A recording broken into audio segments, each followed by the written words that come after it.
So over the past few weeks, there's been a lot of talk about black men not voting for Vice President and Democratic presidential nominee Kamala Harris. President Obama he made headlines for a talk he gave at Harris's campaign office in Pittsburgh, where he suggested that some black men won't vote for Vice President Harris because of sexism or misogyny. Never mind that he was talking to a room where there were black men. And never mind that most black men will in fact vote for Vice President Harris and the Democratic ticket. Now, President Obama was probably privy to polling data that maybe the rest of us have not seen. But there are other people who've been calling out black men in what feels to me an unfair way. Sunny Hostin, a member of The View, referred to black men who support President Trump as crazy and ridiculous. It's telling that this level of disdain hasn't been unleashed on any other demographic, although we know that there are other demographics of people who support President Trump. It feels like some people are blowing things out of proportion. There are roughly 5% of black men who may vote for President Trump, but the overwhelming majority of black men will vote for the Democratic ticket. While there's a growing share of black men who lean Republican, this didn't start with this election. And if there's concern about this, engagement with black men, and really any demographic that is of concern, it has to start before an election. And engagement is not name calling. It's also not unveiling a policy 30 days before an election. This comes across as pandering. Berating, scolding, and publicly calling out black men, I fear it's only going to deepen the chasm or perceived chasm. Browbeating and disparaging any group of voters isn't effective. Not only does it push this demographic in the opposite direction, I fear that it can animate or agitate people who may be on the fence.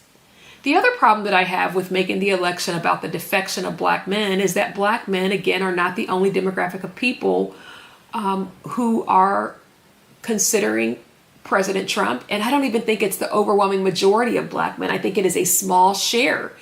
However, black men appear to be the only demographic for whom it is socially acceptable to denigrate and publicly question. Like, think about what would happen if other demographics were scolded or characterized the way black men in this election cycle have been. There are a lot of people who got Trump to the White House, but the ire turns to black men. In fact, when elections don't go the way some in the Democratic Party would like, there is predictable blaming of black voters. And I feel like we're seeing the stages set for that with black men. Again, if black men are defecting, and I question how many truly are, shouldn't we be in closed doors thinking about how to engage them, especially if this is a trend that we have seen happening for a while? Shouldn't we have addressed this years ago, not just in a presidential election?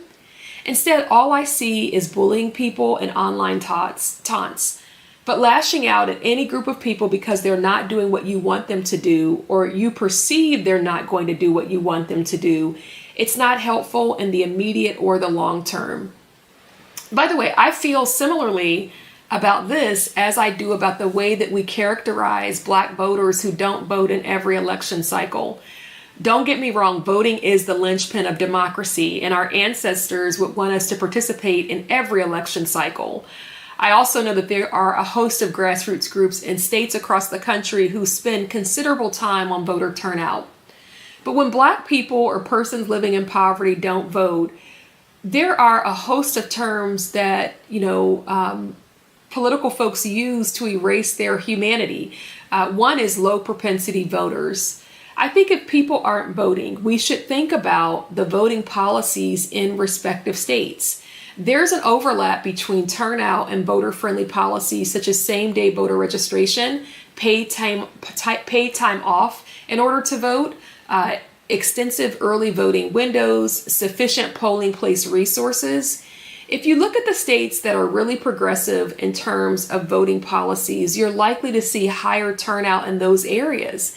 So while I think that race is a factor, it is not the only factor that contributes how a person will vote and how frequently they will vote and whether that vote will be counted. My point in all of this is that rather than talking about the symptom, we should be getting to the root cause.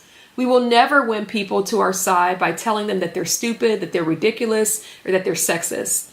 When has shame ever worked as a sustainable policy?